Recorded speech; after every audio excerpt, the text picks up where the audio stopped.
7 model से related एक example है यहाँ पे। 2 buses starting from the same point and moving in opposite direction will be 300 km apart in 4 hours. Had they been traveling in same direction, they would have been 140 km apart in the same time.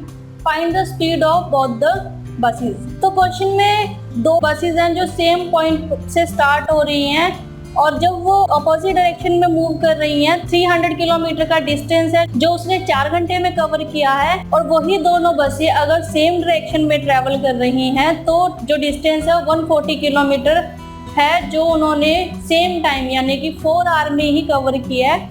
तो हमें बताना है कि दोनों buses की जो speed है वो क्या होगी। तो जब बसेस अपोजिट डायरेक्शन में मूव कर रही हैं, ठीक है, अपोजिट डायरेक्शन में मूव कर रही हैं, तो उनका डिस्टेंस दिया हुआ है हमें और टाइम दिया हुआ है 4 आवर्स। और जब वो सेम डायरेक्शन में मूव कर रही हैं, सपोज कि वो ये सेम डायरेक्शन में मूव कर रही हैं दोनों बसेस, तो उनका डिस्टेंस दिया है हमें 140 किलोमीटर और टाइम दिया है इसका भी 4 आवर्स, ठीक है। तो हमें इन दोनों की स्पीड बतानी है, दोनों बसेस की क्या होंगी। तो अपोजिट डायरेक्शन में हमें पता है जो रिलेटिव स्पीड होती है वो होती है S1 प्लस S2, ठीक है, और सेम डायरेक्शन में रिलेटिव स्पीड होगी S1 डिफरेंस S2, ठीक है। और हमें जनरली पता है कि जो स्पीड की इक्वेशन है वो है डिस्टेंस अपॉन टाइम, ठीक है। डिस्टेंस हमें दिया हुआ है, टाइम हमें दिया हुआ है, तो हम यहाँ से स्पीड को मेजर कर सकते हैं कि जब अपोजिट डायरेक्शन में स्पीड है तो S1 plus S2 is equal to distance upon time. Distance इसका 300 डिवाइड बाय टाइम है इसका 4 आवर।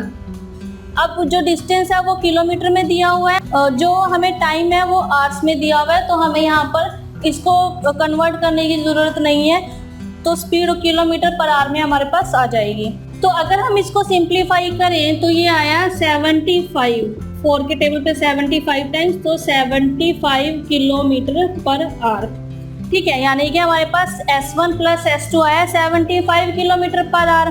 तो जब वो सेम डायरेक्शन में मूव कर रही है यानी कि S1 minus S2 is equal to, तो डिस्टेंस है हमारे पास 140 किलोमीटर और टाइम है हमारे पास 4 आवर। तो अगर हम इसको सिंप्लीफाई करेंगे तो ये आएगा 35, यानी कि ये आया 35 किलोमीटर पर आवर। तो यहाँ से हमारे पास S1 plus S2 is equal to 75 और यहाँ से S1 minus S2 is equal to 35। तो अगर हम इसको सिंप्लीफाई करें इस इक्वेशन को, S2 प्लस और S2 माइनस का कैंसिल हुआ तो 2S1 इज इक्वल टू 110, तो S1 यहाँ से आया 110 डिवाइड बाई 2 यानी कि 55 किलोमीटर पर आवर। यानी कि जो फर्स्ट बस है वो 55 किलोमीटर पर आवर की स्पीड से मूव कर रही है, ठीक है। अब हमारे पास S1 हमें पता है 55 किलोमीटर है। अगर हम इन दोनों में से किसी एक इक्वेशन में इसको डाल दें तो हमारे पास जो S2 है वो आ जाएगा। तो अगर हम देखें तो S1 है हमारे पास 55 किलोमीटर, तो अगर जो S2 है वो 20 होगा तो हमारे पास ये आएगा 75 किलोमीटर। इसी तरह से अगर S1 हमारे पास 55 किलोमीटर है तो 55 माइनस 20 तो ये आया 35। तो हम डायरेक्टली यहाँ से कह सकते हैं कि जो S2 है वो है 20 किलोमीटर पर आवर। अदरवाइज आप इसमें पुट कीजिए S1 को 55 और plus S2 is equal to 75, तो S1 उधर जाएगा तो माइनस में होगा 75 माइनस 55 यानी कि 20 किलोमीटर पर आवर। तो इस तरह से आप इन क्वेश्चन को सॉल्व कर सकते हो। तो याद रहे कि जब दो ऑब्जेक्ट्स अपोजिट डायरेक्शन में मूव कर रहे हैं, जो ऑब्जेक्ट की स्पीड है उसे हम प्लस करेंगे यानी कि S1 प्लस S2, और अगर अपोजिट डायरेक्शन में है तो हम जो ऑब्जेक्ट की स्पीड है उसे हम माइनस करेंगे यानी कि S1 माइनस S2।